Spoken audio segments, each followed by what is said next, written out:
4, keeping in mind that Luke serves as our chronological sequence for what's taking place as we walk with Jesus through the Gospels.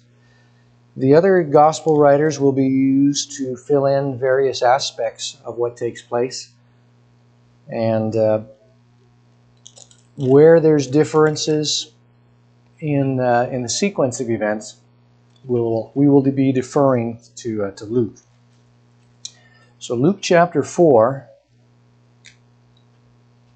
I want to go verses 42 to 44.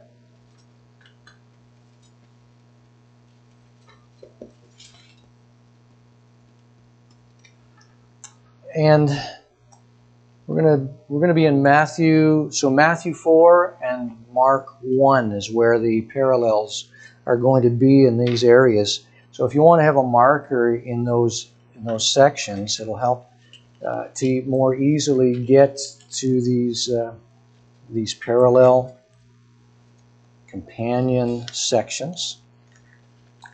And we'll start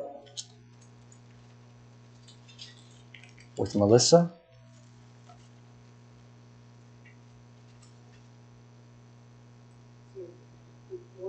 Luke 4, 42 to 44.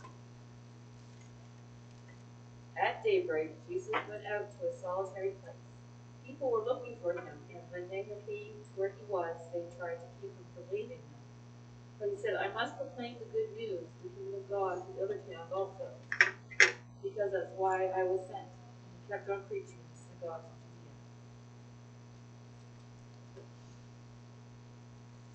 Judea. Now, we looked last week at an aspect of this. We touched on this. And then Jesus chooses his disciples, 4 of them anyway, that they would leave their nets, they would leave their professions as fishermen and follow him. Of course, those 4 are? Peter. What's his brother's name? Andrew. And then their partners are? John and James. And who are 2 other disciples that he's picked up along the way that we know their names? Philip and Nathaniel. We will deal with them when we come into Jesus selecting the 12, which will be taking place just down the road, but not tonight. Now, if we look at Mark's parallel to this, in Mark chapter 4, verses 23 to 25. Did I say Mark? I'm sorry. I meant Matthew.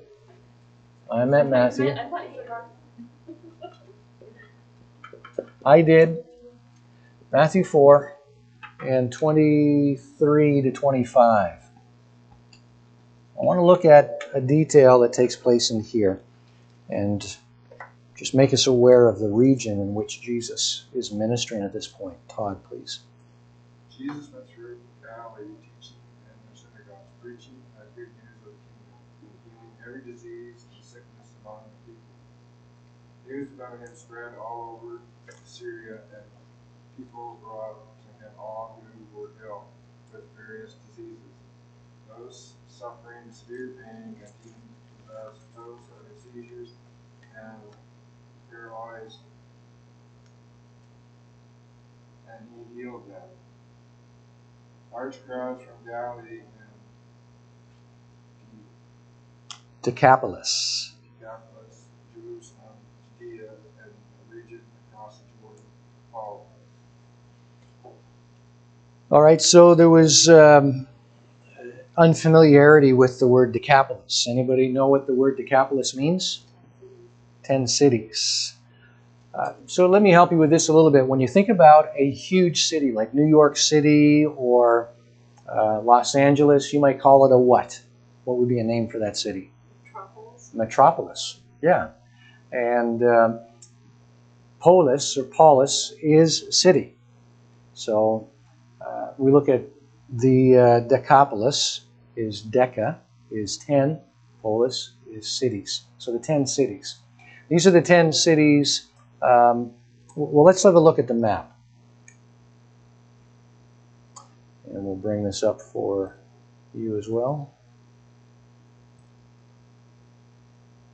Okay, so we've got some areas that Jesus is ministering in now. If you look at verse 24, his fame went throughout all Syria. And when you think of Syria, I'm going to take that off for a second because I want you to think about it for a moment before you actually answer it. When you think of Syria, where is it in your mind on the map? So let me give you a map of Israel. Okay, so here's the map of Israel. I put this here. Where do you picture Syria being on this map? Due north. And I put the transition on the screen for you, so you've got it right in front of you. I meant to take it off. Anyway, so due north. All right, so from Israel, due north. And so what aspect of due north? Because if you are on the western coast, due north, what are you going to wind up in? Present day. If you're on the west coast and you keep going due north, what's there? Okay, sorry, right here. Right, going up here. That's the mountains. Okay, mountains of, I think cedars of Lebanon in this region. And then if you go due north on the east side, you're going to come into Syria. That's present day. Now, Lebanon has always been in this area, and Syria has always been in this area. But in Jesus' day, the Romans had a province called the Roman province of Syria. So see where Syria is on the province. Now, this is a much bigger area. Excuse my back to the screen. You have it there, so you can look at that. So Syria, the Syro-Phoenician region is all of this area. So that would be taking in all of this region along here. It comes right down to this area of the coast. Okay, Syria. So, but it was a Gentile, considered Gentile region. Think about when Jesus went to Tyre and Sidon, and there was a woman that came there, and her daughter was possessed with a demon, and we're told that she was from Phoenicia, Syro-Phoenicia. So that's this region right here that's on this map.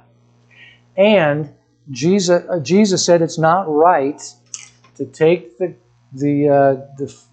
children's food and to feed it, children's bread, and to feed it to the dogs, which was considered a word used as to describe the Gentiles.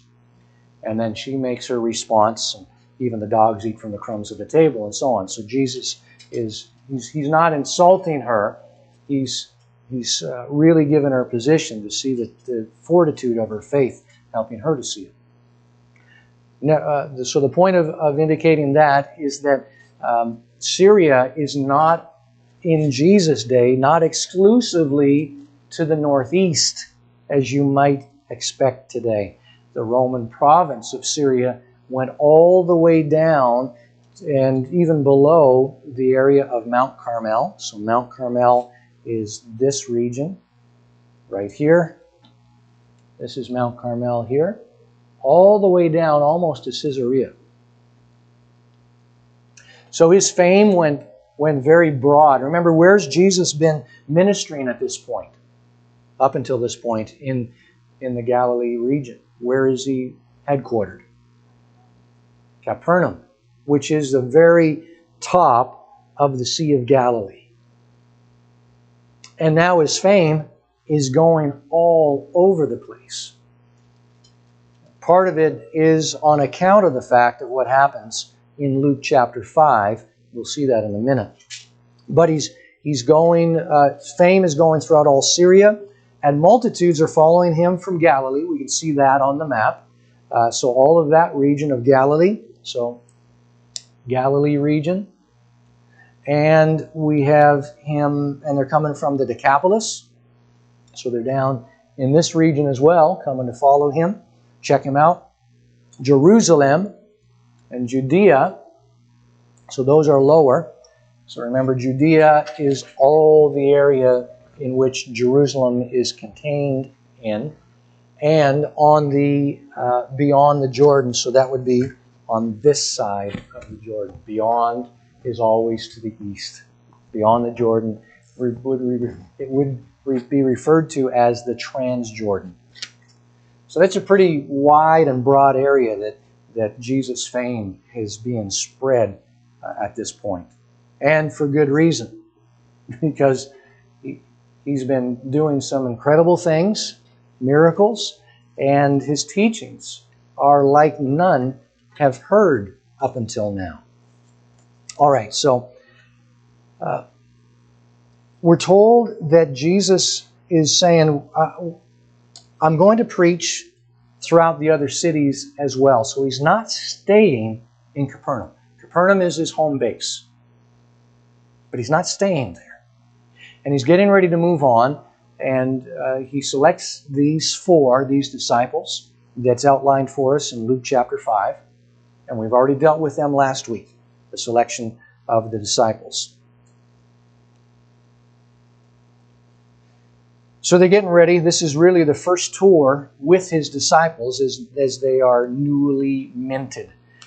Prior to this, they had been sort of tagging along. But now they are along by his command, follow me. So here they are on their first tour. And let's look at Luke chapter 5 now. Luke 5. We'll look at verses 12 to 17.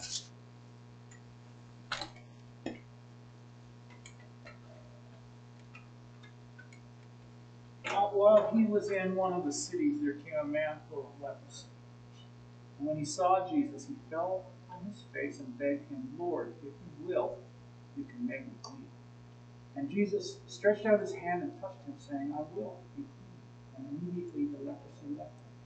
He charged him to tell no one, but go and show yourself to the priest and make an offering for your cleansing, as Moses commanded, for a proof to them. But now, even more, the report about him went abroad, and great crowds gathered to hear him, and to be healed in their infirmities. But he would withdraw to a desolate place and pray. I said 17. We'll stop there at 16, because 17 starts us into a new section. So let's just, for accuracy, let's stick that up. That's 16. Now the parallel for this is again in Mark 1. So you can find that there. And then Matthew's, though, his parallel is in chapter 8. So Matthew's doing some thematic stuff. He has Jesus teaching on the Mount of, good guess, Mount of Beatitudes. Mount of Beatitudes. So at this point, he's going to be in the Galilee area. And Mount of Olives, of course, is where? What region? Jerusalem. So Mount of Beatitudes is right on the northwestern shore, just north of that, of the Sea of Galilee. And the Mount of Olives is literally right across the valley from Mount Zion, Jerusalem, the temple. Okay, so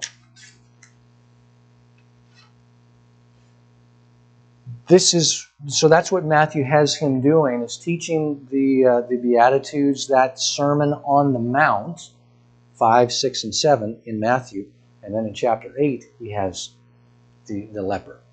But of course we're going with Luke's sequence of events. All right.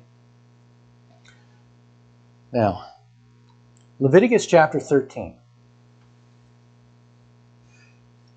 and 14.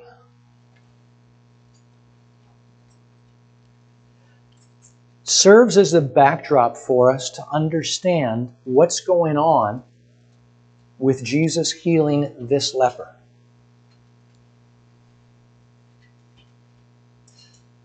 Now, in chapter 13, it's somebody, pick it up in verses 45 and 46. Carolyn?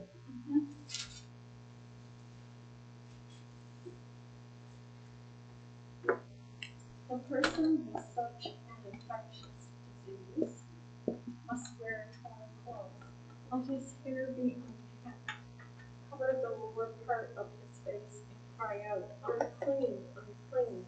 As long as he has the infection, he remains unclean. He must live alone. He must live outside the camp. Kind of a dismal life, isn't it? And the infection that is being spoken about there is leprosy. Now, if we were to take time to read the entire context, we would discover that somebody who has an infectious skin disease can only be determined or declared by the priest, by a priest.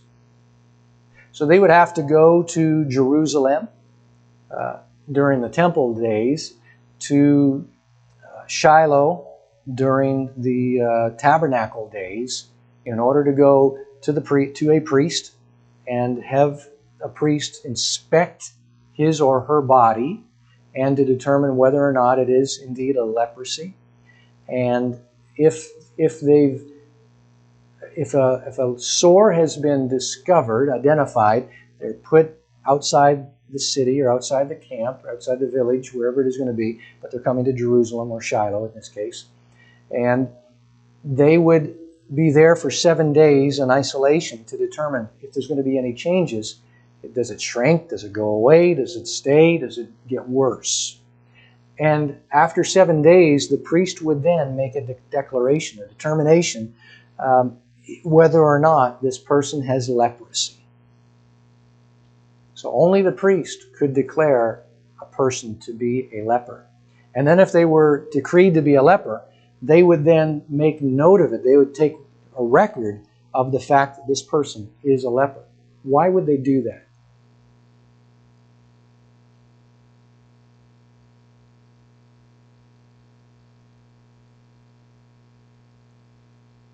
They would do it so that in anticipation, hopefully, that this person would get better.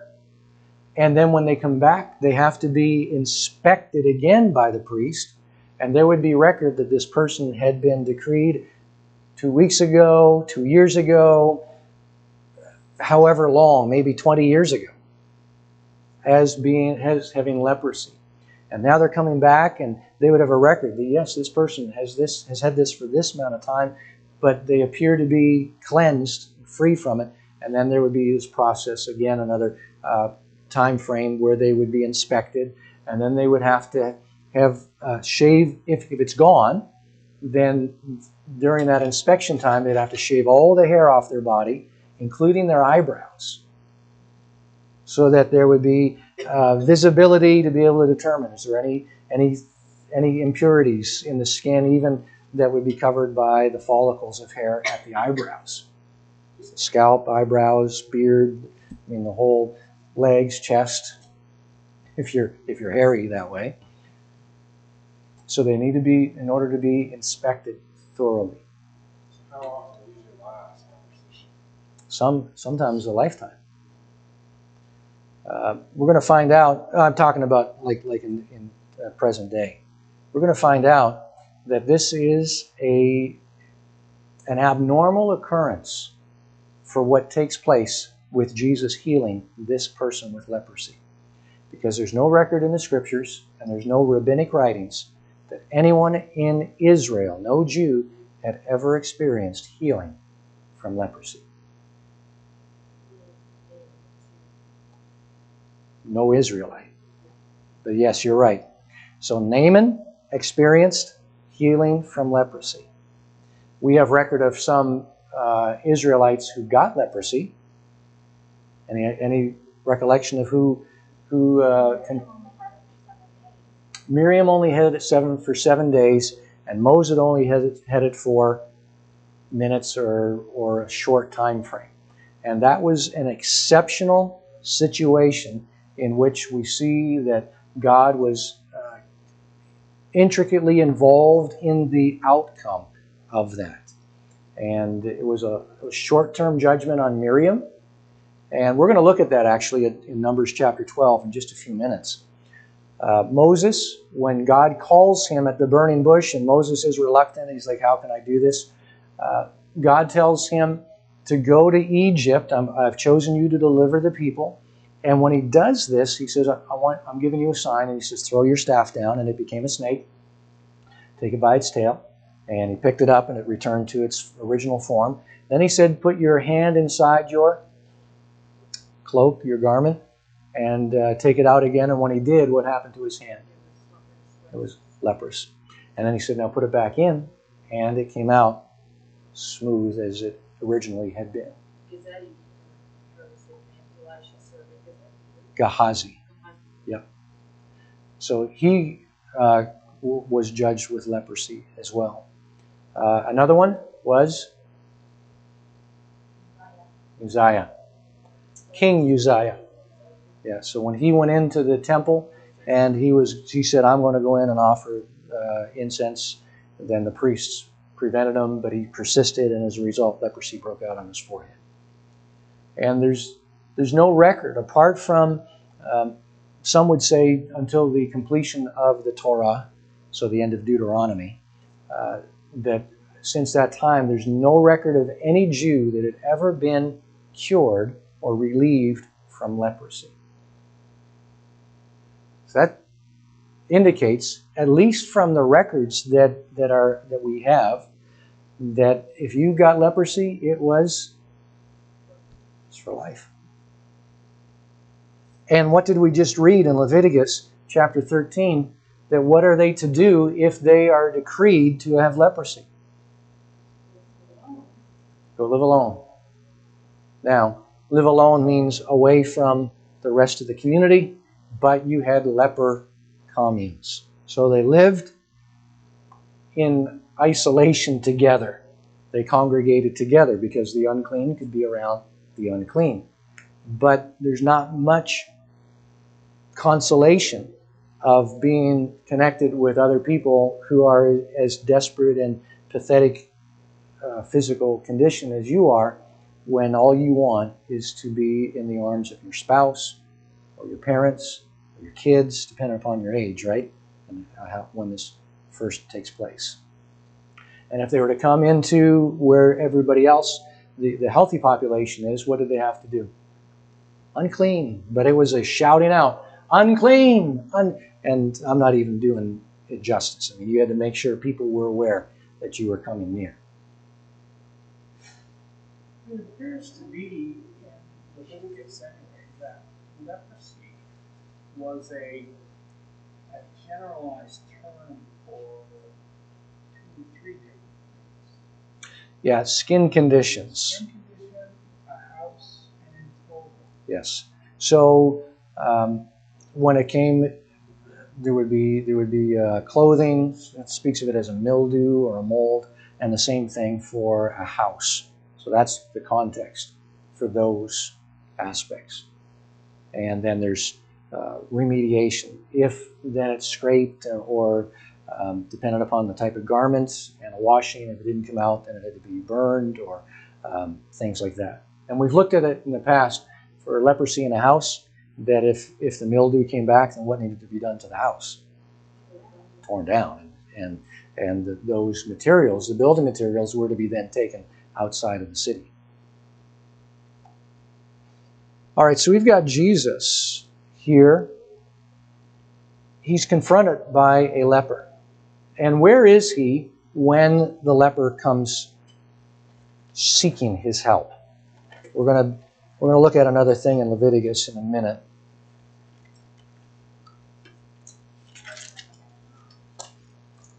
Say that again, please. It says one of the towns, but in Mark tells us something specific. Or I guess more specific about it. No, I'm sorry, it's Matthew. Matthew chapter 8.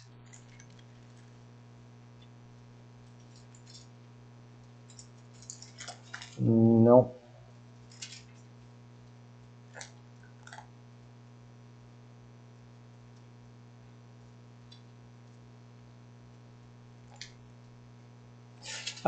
You're right, it was in Luke chapter 4. 5, sorry. Luke. So many of all of these different locations dealing with it here. So Luke chapter 5, when he came into a certain city, what city is it? We don't know, but we do know what city it's not. I've read some commentators and said, well, obviously this is Capernaum.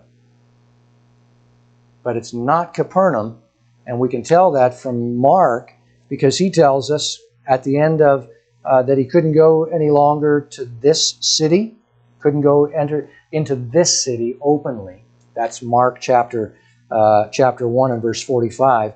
He went out, began to proclaim it freely, the leper that had been cleansed, and began to spread the matter so that Jesus could no longer openly enter the city, but was outside in deserted places, and they came to him from every direction.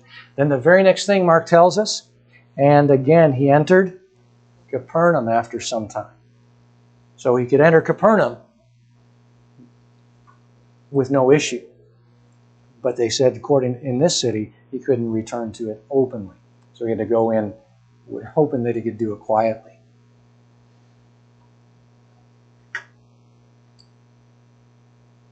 Back in Luke chapter 5. Notice how this man is described. There's a man who was, in verse 12, what of leprosy? Full of leprosy, or he was covered with leprosy. So we see that this is it's like a complete aspect, a complete infiltration of this leprosy. So it's not like he just has one spot, or it's been like this as one spot for a shorter period of time, and I'm really desperate because I got diagnosed a month ago. This guy, he's full of leprosy. Give an indication that he's been in isolation a long, long time. But news travels fast, and it's not silent in the areas where people are most desperate. And notice what he does when he comes to Jesus. What's the first thing he does? Fell on his face. Why? Yes. Yeah. He's deferring to Jesus. He's acknowledging his superiority. And not simply because Jesus was clean and unblemished as just a healthy person, but and not just out of respect for somebody who's a castaway from society, but it would indicate that he recognizes who Jesus is. He called him Lord, but that would have been a common thing for somebody that you would be regarding as a superior. It doesn't exclude the fact, though, that he could have been identifying him with this word Lord as the Lord. But he recognizes that Jesus is different. He's not just your average rabbi. And he doesn't say, he recognizes his power in what he says to him. If you are willing, you can make me clean. He doesn't say, if you can, would you make me clean? Does he? He already recognizes his power. If you're willing, you can make me clean. So Jesus does something. What does he do? Touches him. And all three gospel writers indicate, and Jesus touched him. Why did Jesus touch him?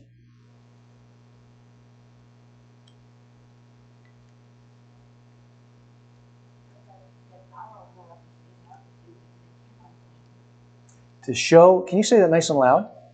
Show that he had power over the leprosy and that the leprosy would not make him unclean. To show that he had power over leprosy and it wouldn't make him unclean. Very few commentators that I read regarding this spoke anything of Jesus having power over leprosy. Their perspective on it was that this man probably had not had another human touch for a long, long time. So Jesus was giving him the personal touch. Now there may be an aspect of that where Jesus is showing his love. It's a chancy thing for him to do what he's doing too, because there are laws that state he has to stay away. What the leper's chancy thing for the leper. Yeah. And warn people what he's doing. For him to go up to Jesus, right up to him, not close enough for Jesus to touch him. That could have got him into some serious trouble. Well, if he didn't, if it was just some Benny Hinn type character. All right, let's name names. Let's make it real. Let's get real here. True enough, yes. If he went up to someone who didn't have that power, or even if, one of the teachers in his Pharisee, Sadducee, or whoever, and he went to try to get a healing from them, and he went that close, he would have got some serious trouble. Yes. Now, we picture him going directly up and in Jesus' face, like in his personal space, right at his feet. It's not explicit that he got that close.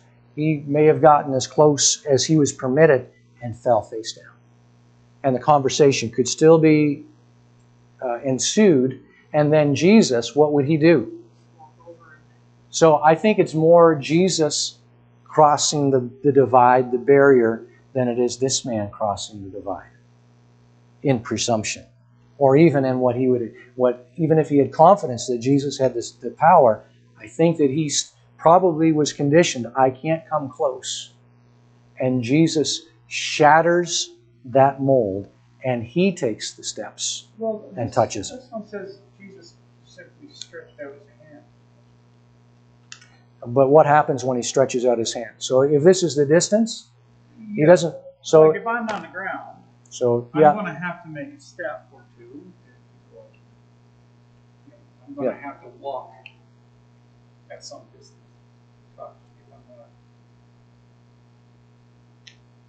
if you're Jesus, you mean?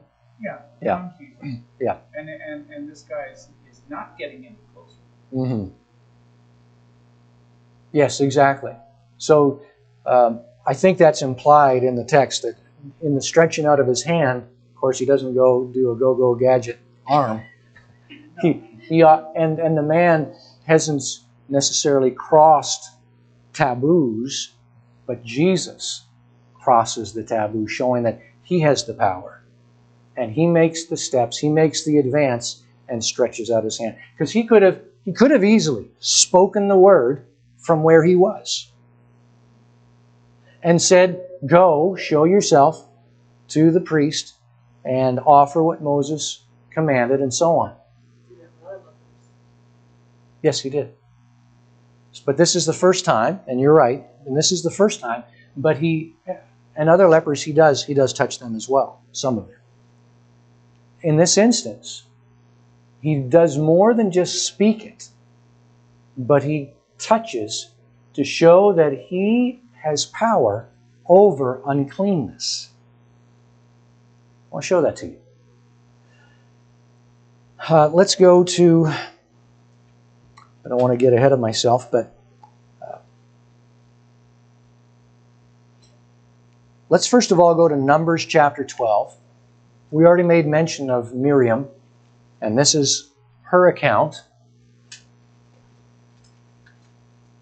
So Numbers chapter 12, verses 9 to 14, but I want to see especially verse 12. All right?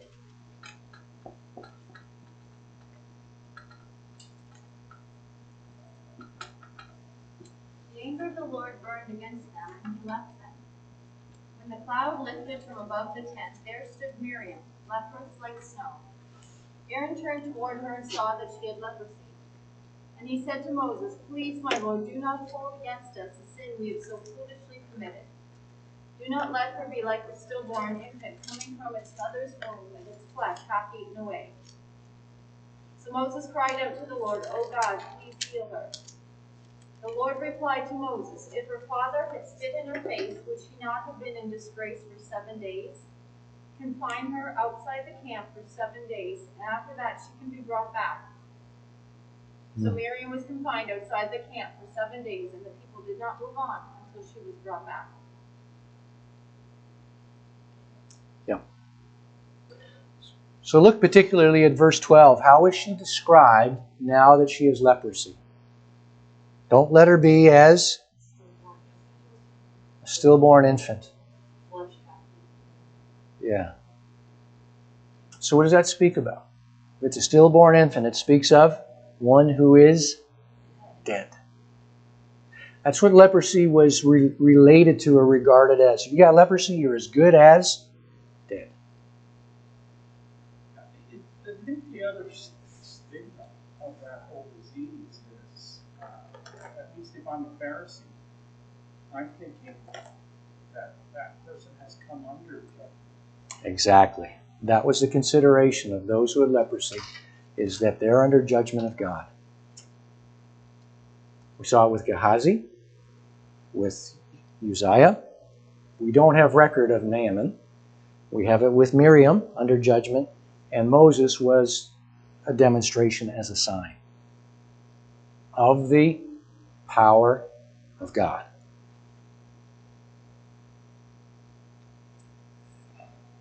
When this man comes to Jesus, he says, "If you're willing, you can." He doesn't, sorry? That's what we hear in our minds. But what does it actually say? That's how we regard it. If you're willing, you can heal me. But what does he say? If you're willing, you can make me clean. Because as a leper, he is unclean. Because what did we just read about Miriam? That don't let her be as one who is like a stillborn, or literally it means one who is dead. And if a person is dead and somebody touches a dead body, under Jewish law, what then happens to that person who touches a dead body? They're unclean. And how, you're right. Yes. And how long? For how long? How long? A week. 7 days. 7 days they're unclean. That's pretty hefty just for having touched a body that was dead. And this man, he knows that he is as good as dead. He's considered as dead, that if he touches anyone, they become unclean, as though a dead person has just touched them. Jesus is showing that he has power over what is regarded as something as strong and dreaded as death itself. That being touched by it or touching it cannot defile him. Because he doesn't all of a sudden, "All right, guys, I'll see you in 7 days." Right? Now imagine, he's with his disciples, his newly minted disciples, and the crowds that are gathering and following him because of what has taken place in Capernaum. Word is going all over the place. Syria, Decapolis, the Transjordan, down into Judea, Jerusalem, and people are coming from all over the place to see for themselves what's going on. Now, we don't know to what extent the crowds had grown at this particular point, but we can be certain that there was a sizable group of people, because from this the report went about concerning him all the more, and great multitudes, even more than that, came to hear him. Now, can you imagine what your response is going to be before Jesus does anything when this man, off in the distance, you hear this sound? Do you hear that? Yeah, that sounds like somebody calling, yelling. Oh no. It sounds like the same thing over. And they look and see a man who's probably in tattered rags, because that's what they were to do, is they were to tear their clothing as a visible sign from far away. And they're beginning to shrink back, and they're thinking, surely he's not got in mind to come anywhere near here. And he doesn't stop. And they're not about to manhandle him to take him away. So they're all backing up, aren't they? If it was you, would you be sticking close? And Jesus stands his ground. He's not afraid. He's not concerned. I wonder if his disciples were like, Rabbi, what are you doing? This man's coming straight for you. It's okay. It's all right. And the man falls on his face and he makes the request, and people are like, the audacity to come and ask. I mean, this man is unclean. He's a dead man walking. And then Jesus takes the steps toward him and closes that divide, and they are awestruck by that. And then as he gets closer and approaches him, he puts out his hand. They're just flabbergasted. But the result is immediate. What happens? He put his hand on him and touches him and says, I'm willing. Doesn't say be healed. He says be cleaned, cleansed, be purified.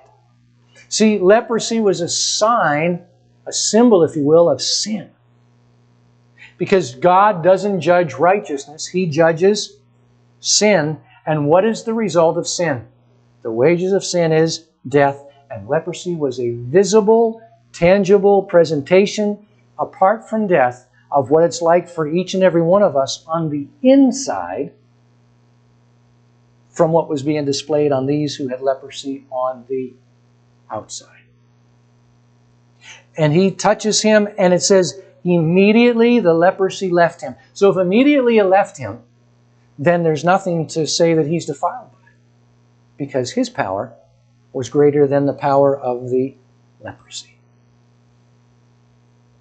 So let's go to the book of Haggai.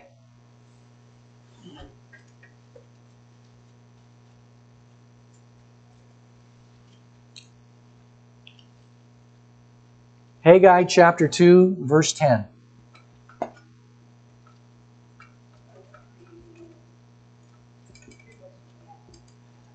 Yeah, 3 books from the end of the Old Testament.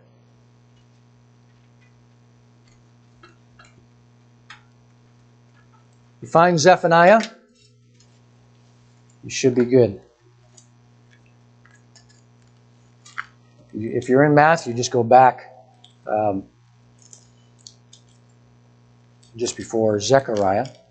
So Haggai is between the 2 Zed prophets, Zephaniah and Zechariah.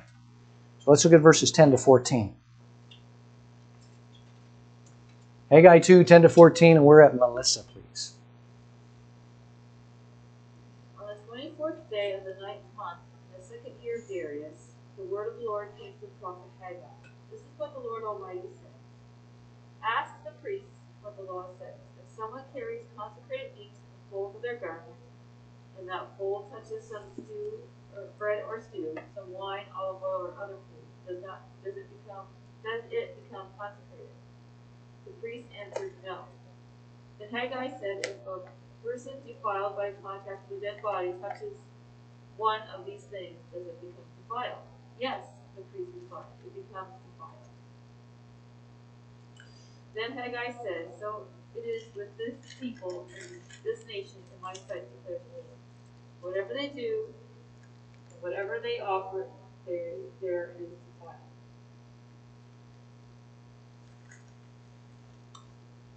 All right. If something is, if meat consecrated as sacrifice is now the portion that belongs to the priest, is put in the fold of a garment, and it touches something, does it make it holy? No. The meat, as it touches the garment, it makes the garment holy, but the garment, if it touches something else, does not then transfer holiness to that other item. And holiness means to be set apart, to be consecrated, to be used for sacred purpose, if you will.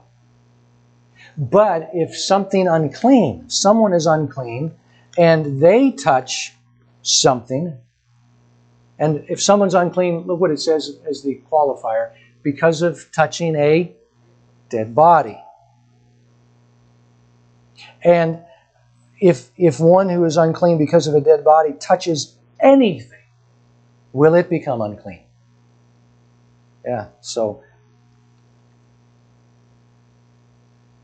defilement by a dead body causes that person to become a defiler, so that everything they touch becomes itself defiled. Except for when that defiler and the defilement is touched by the Lord. It cannot defile the Master, the Creator, the Sovereign. Do you see this picture?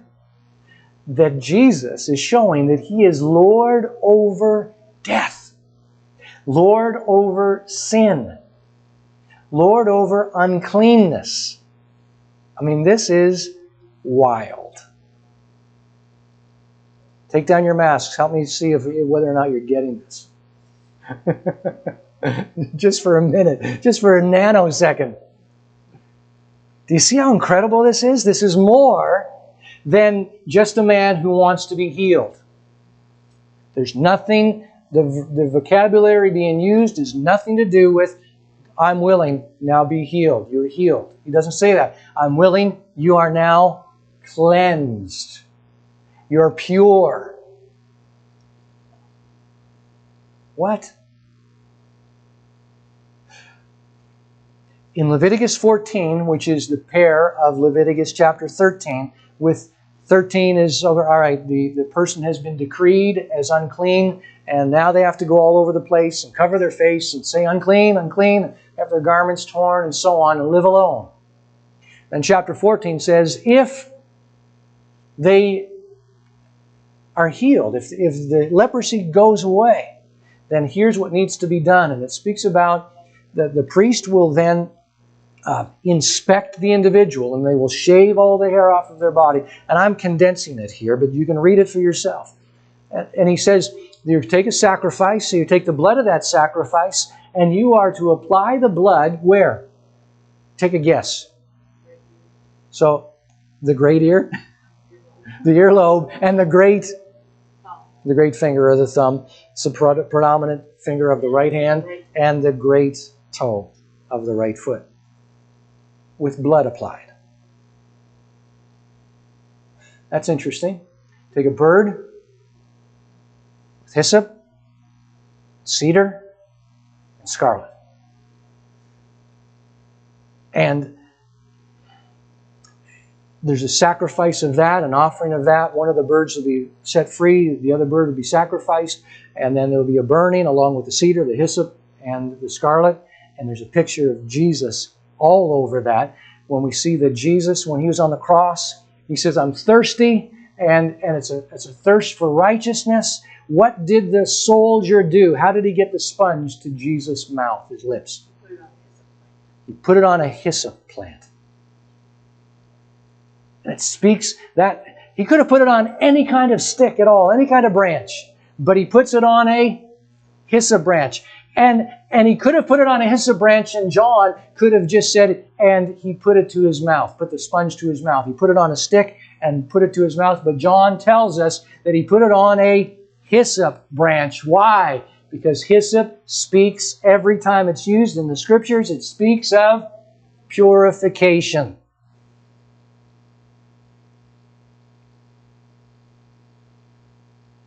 Then He says you're to take oil, and you are to anoint the right earlobe, the right thumb, and the big toe of the right foot. What is this a picture of? What is it a parallel of or an echo of? It's an echo. What is it? They did that to the priest. When Aaron and his sons were anointed to be the high priest and then the first priests, then the blood of the sacrifice was placed upon the right earlobe, the right thumb, and the great toe of the right foot. And then they are to be anointed with oil. And part of that blood as well was to be taken and to be sprinkled to the Lord. And that's what is done with this leper who is decreed to be cleansed. But we don't have any record of this ever happening with a leper. But this is what was to be done with a leper if they are to be, if they happen to become cleansed. And then we see the picture in Psalm 133 speaking about how beautiful it is when brothers dwell together in unity. It's like the beard of Aaron when the oil poured and flowed over his beard onto his garments. That sounds kind of, okay, all together. I'm so glad I'm a part of the family. Okay, where's the oil? It's poured over. It kind of sounds uncomfortable, doesn't it? Why that imagery? Because it's a picture of the mediation of the high priest. And the oil is a symbol of that which is being placed upon the one who is Mashach, anointed.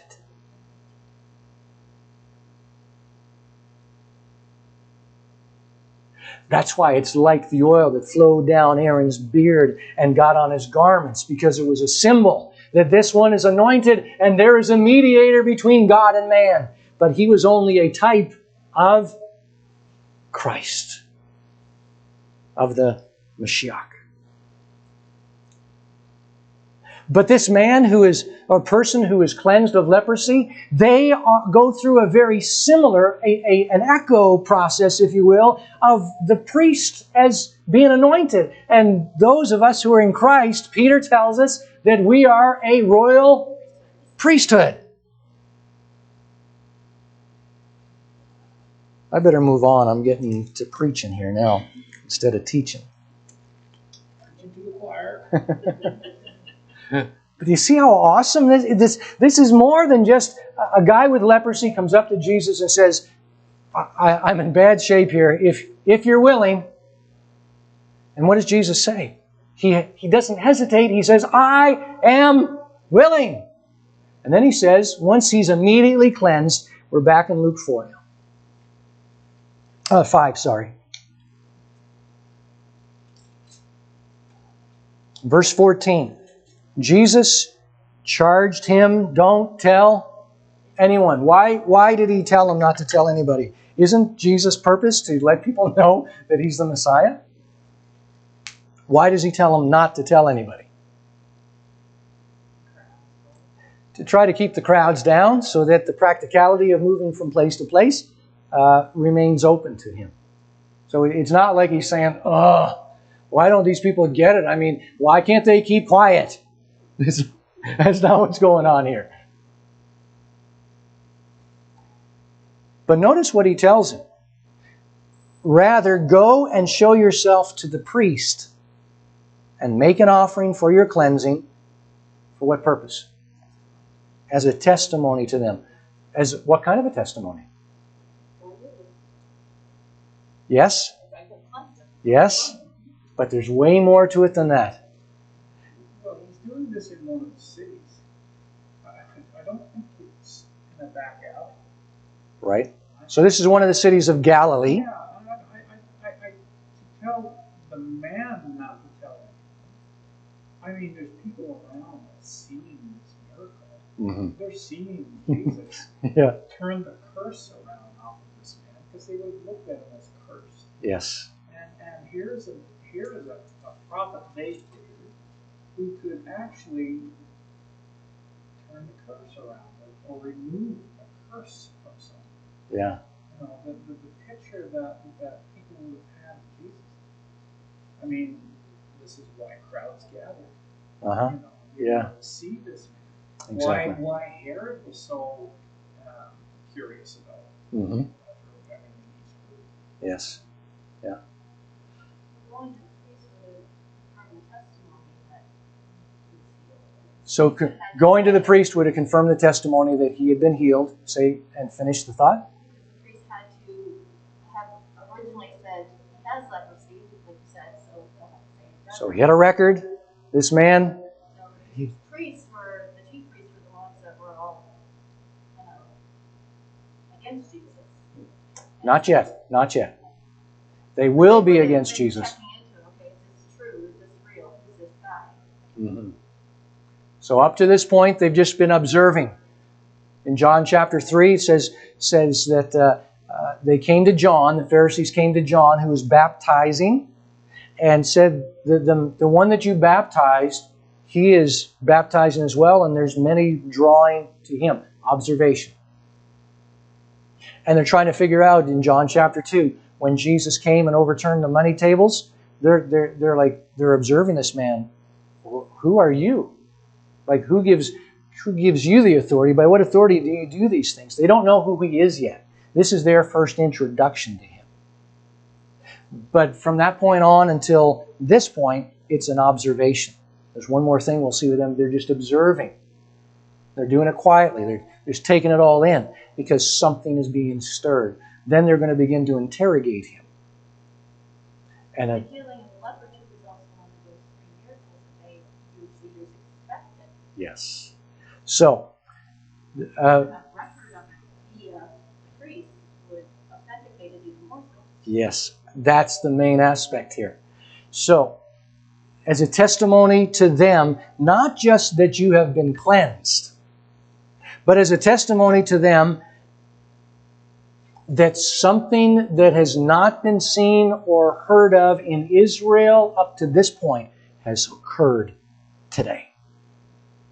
Has occurred at this time. How did this happen?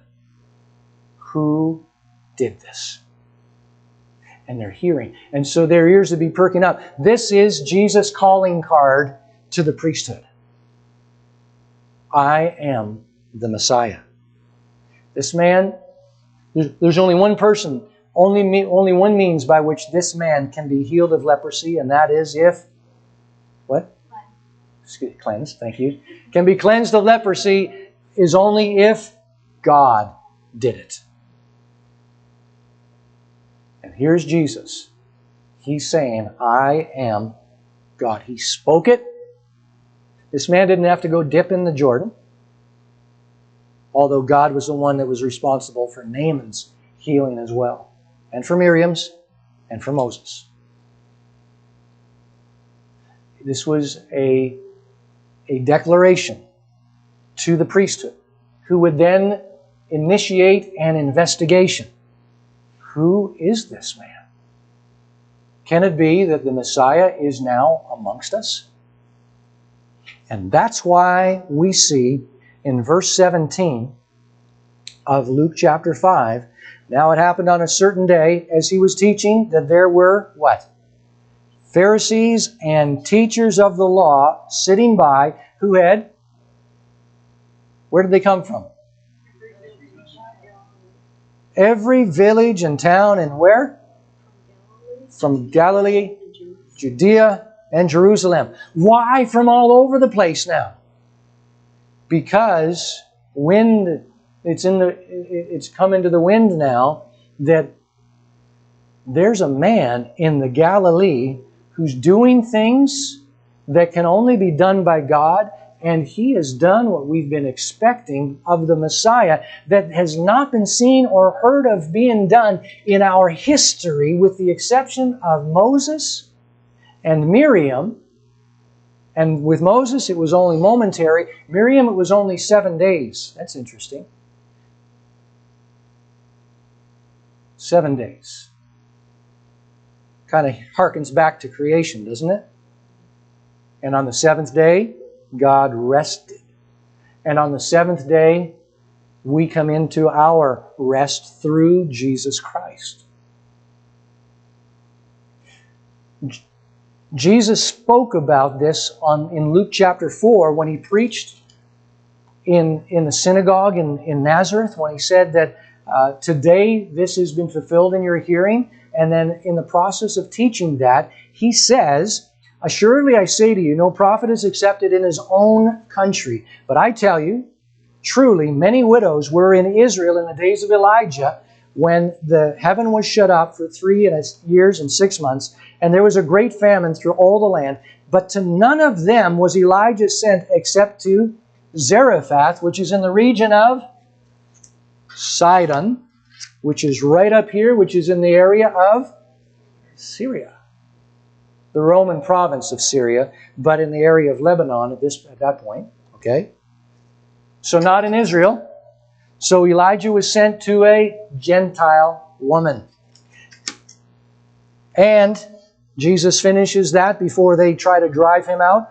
And many lepers were in Israel in the time of Elisha the prophet, and none of them was cleansed except for Naaman the Syrian. And Syria at that point would have been considered this area before it came under Roman control and became known as the Roman province of Syria. I think Jesus is hinting at some stuff here. He's letting us know, and Luke is letting us know that this hasn't happened to anyone in Israel. No Israelite has this testimony, thereby confirming what the rabbis and the Jewish leaders had all along believed, because there was no record of any Jew, any Israelite, being healed, with the exception of Moses, which was for a sign, and Miriam, who in her experience was a picture of death to life in a 1-week period, which brings us right to the Sabbath. Remember that the leprosy was a picture of death, and in Numbers chapter 19, there was the purification process for somebody who had touched a dead body. And they were to take, after the priest had taken the ashes of a red heifer, so a red heifer was to be burned, sacrificed and burned, along with hyssop and cedar and scarlet. And the ashes of that being mixed together was then to be kept. And if somebody touched a dead body, they became unclean.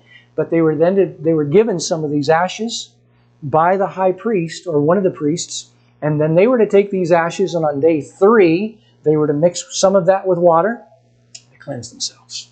And then on day 7, they were to take the remaining part of the ashes, mix it with water, and cleanse themselves. But if they didn't cleanse themselves, they were cut off from Israel. But if they did that, they were purified, cleansed at the end of that 7 days. Jesus is spoken to us as the one who is better than the ashes of a red heifer, or the heifer in Hebrews chapter 9.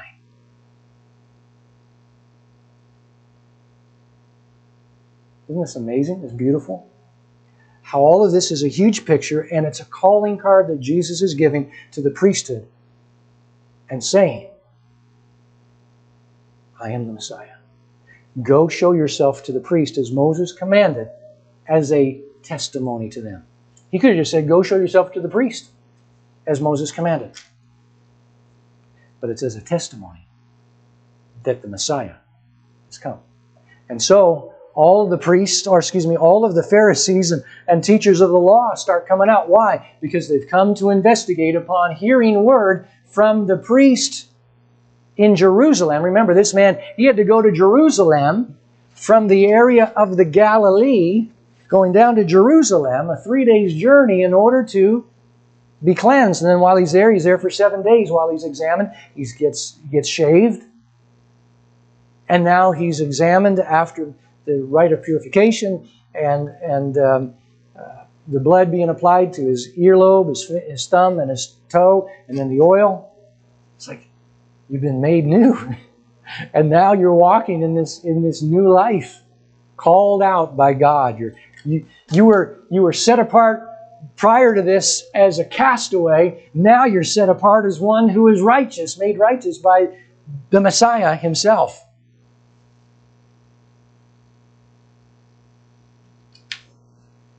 That's a picture of what Jesus does for you and me.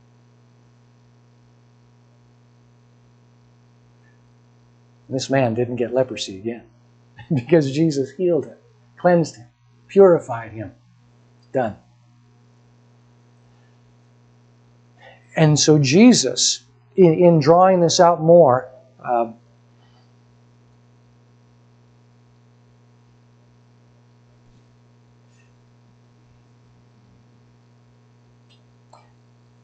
I'm just evaluating here whether we have time to deal with the next section.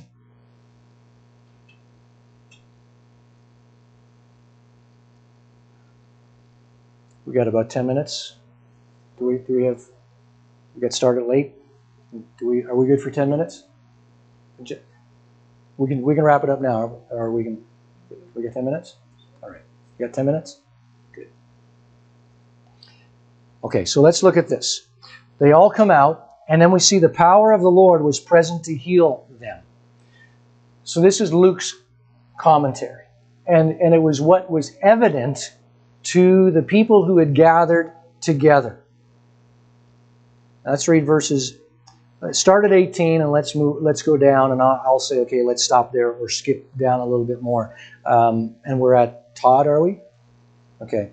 So verse 18 now. So then the king carried Egypt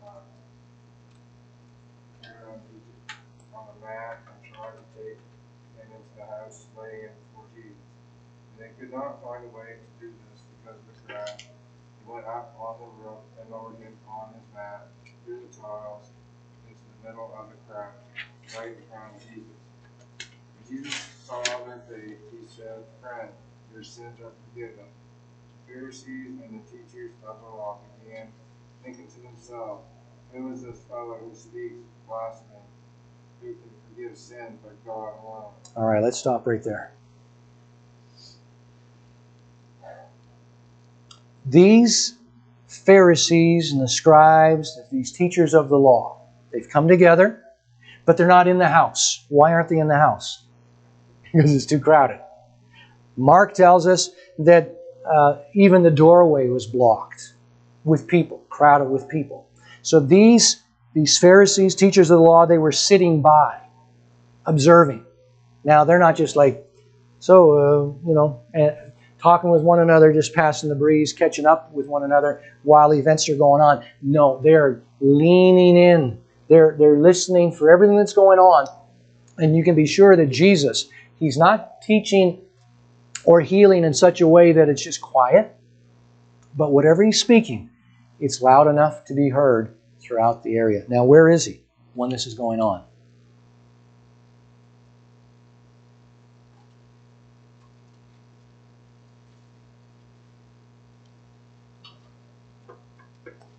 Say again, please. Remember in, was it Mark chapter 2? He's in Capernaum. In Mark chapter 2. Let's look at chapter 2, Mark 2 and verse 1.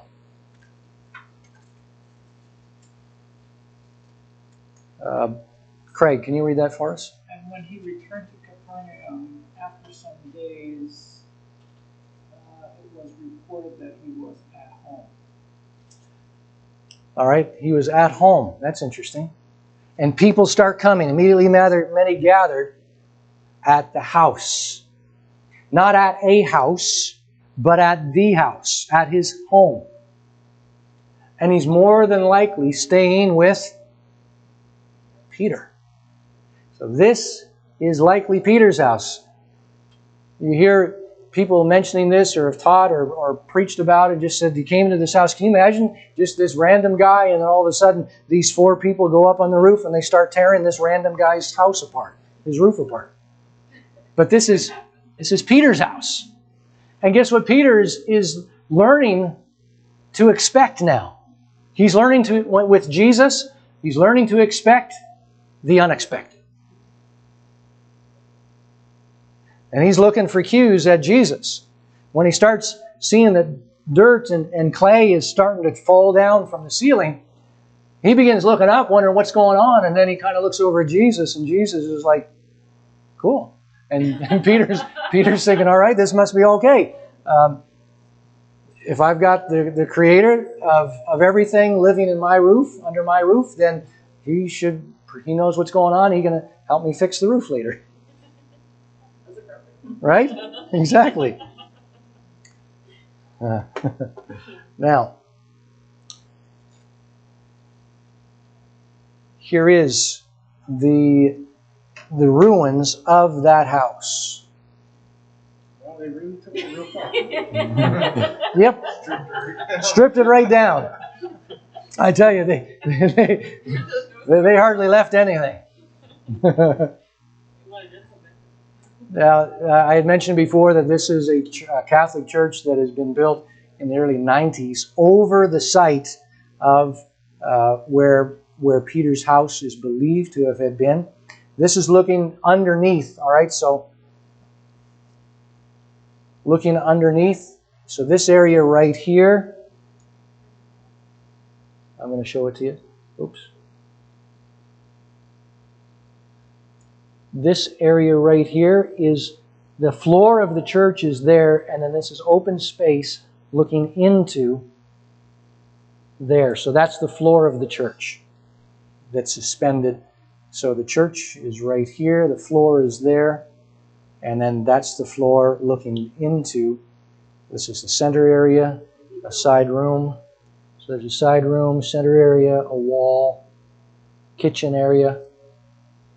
You build over these places just to help preserve them. The sort of iconic aspect of it, sort of memorialize them more so than to preserve. I mean, the preservation is part of it, but yeah. There's a lot of superstition with that. There is, yes.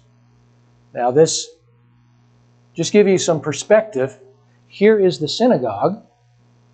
Here's part of the village that's of Capernaum, and then that is the place without the church built. That's prior to the early 90s. Yeah, that's it there. But that's a closer one. All right. So that's that house, and the church is not yet built on that site. So Peter is in the Texas. Well, in the Not the Pentagon. In the Byzantine period, they sort of added some of those walls and filled it out a little bit. I'm going to put this up so that you can see it. Peter's house.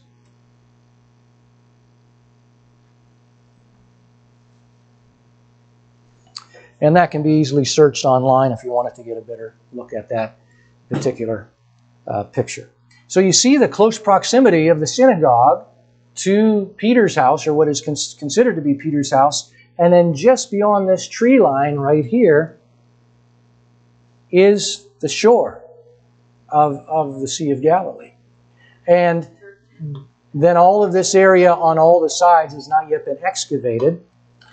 And so there's more underneath of this village of houses and so on. So this is the area, the setup then of what's going on with where Jesus is. He had a good-sized house. A good-sized house, yeah. Yep. Mother-in-law was so it probably was added on. It's probably added on, yes. Yeah. Fishing must have been good. Yeah, that's right. So these men come, and then Jesus, when he sees these men's faith, he looks at the man and says in verse 20, what does he say? Your sins are forgiven. And it's at this point that the scribes and the Pharisees begin thinking to themselves. Now it says, and they began to reason, saying, it's almost as if, well, who is this to blaspheme? As though they're saying it out loud. But Jesus was saying, when Jesus perceived their thoughts, so this is a way that the writer is speaking about it, that they reasoned to themselves, speaking to themselves. You've done self-talk, right? All the time. I wouldn't admit that to too many people or in the wrong crowd. Exactly. But you know what it's like, right?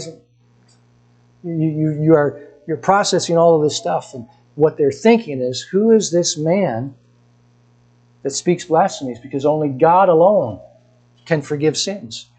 But Jesus is showing himself that he is God. So yes, only God can forgive sins, and guess what? That's me. All right? The Messiah. And I will show you.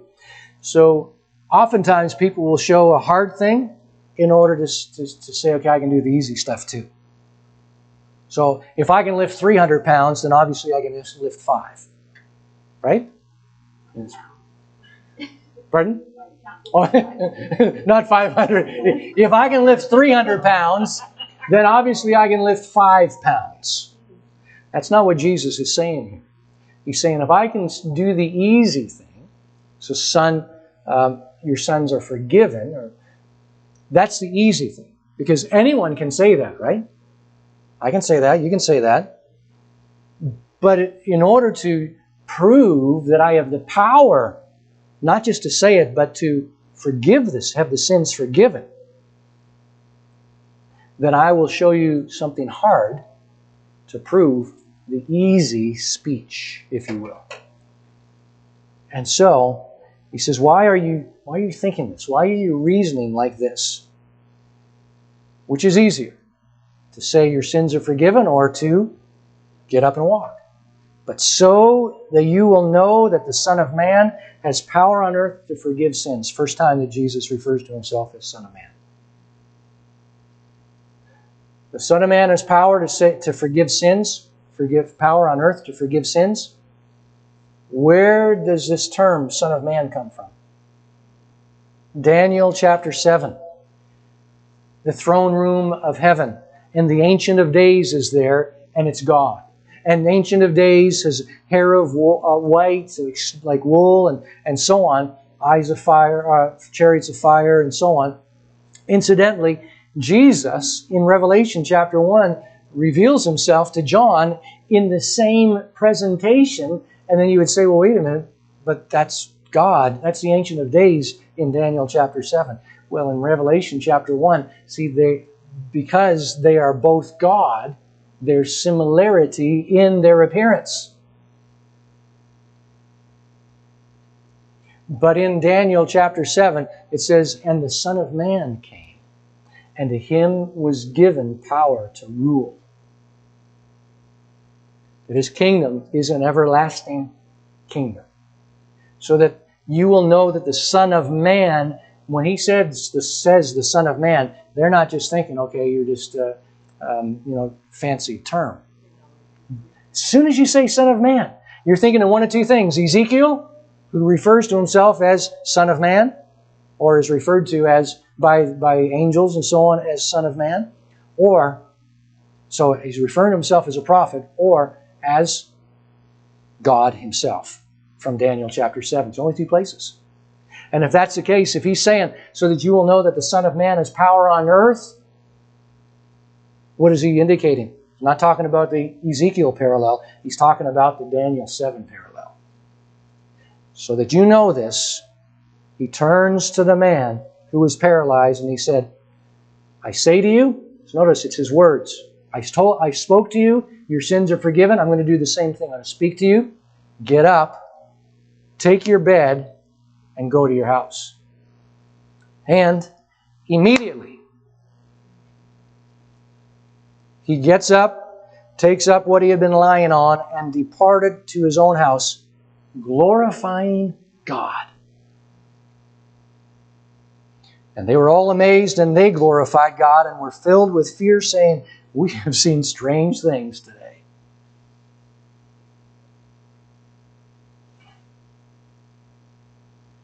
Pretty incredible. What he's saying is that I've done something only God can do.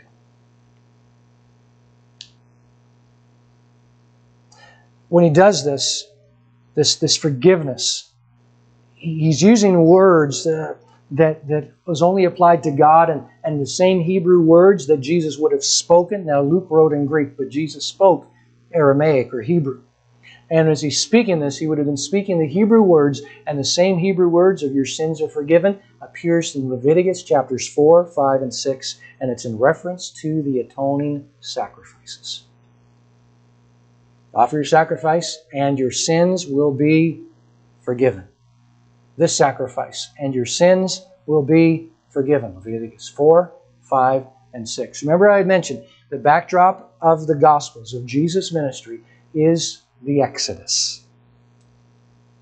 Them coming out of Egypt, and now they're out of Egypt, and Leviticus is part of this aspect. In Numbers that we've been looking at, and of course Daniel is many hundreds of years later from this, have been taken out of the land, and he's now in exile. But in that, even in the period of exile, which is what the Jews are in right now during Jesus' ministry, they are in exile. Yet Daniel has this revelation of the Son of Man. And now they are seeing the Son of Man standing in their very midst. The very God whom they worship. And they don't even realize it. He's using, a little further in John when he says, "Before you was I am." Mm-hmm. They just want to stone him. That's right. They just want to take his life. So next week when... Go ahead. I'm just thinking that the thoughts Mm. left to fester breeds some almost a cancer. Yeah. So next week when we come in to look at Matthew being selected as another disciple, we're going to see the responses of these same Pharisees and those thoughts of it festering, and they're going to be. We're going to see why their thoughts come, like in John chapter 8, where they wanted to stone him. Before Abraham was, I am, and then they would say you have a demon and things like that. We're going to see why that took place, because they're going to begin an interrogation. They've been observing up till this point. Once Matthew is selected, they begin to interrogate. And then they're going to accuse. They're going to resist and reject.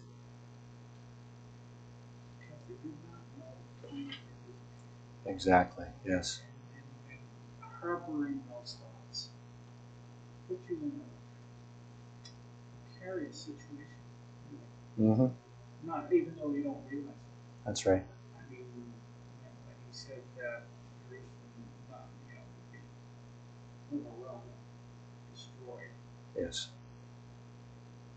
40 years later, Mm-hmm. how many of them would have fought back 40 years prior that, oh, that's what Jesus was talking about? Yeah. They would have looked at something else that they didn't recognize. Mm-hmm. That's right. Yeah. Well, I'm looking forward to next week, and read ahead. Look at the parallel passages, and see how the Gospels deal with it, and do a bit of investigation of your own to see what Jesus is doing on this journey.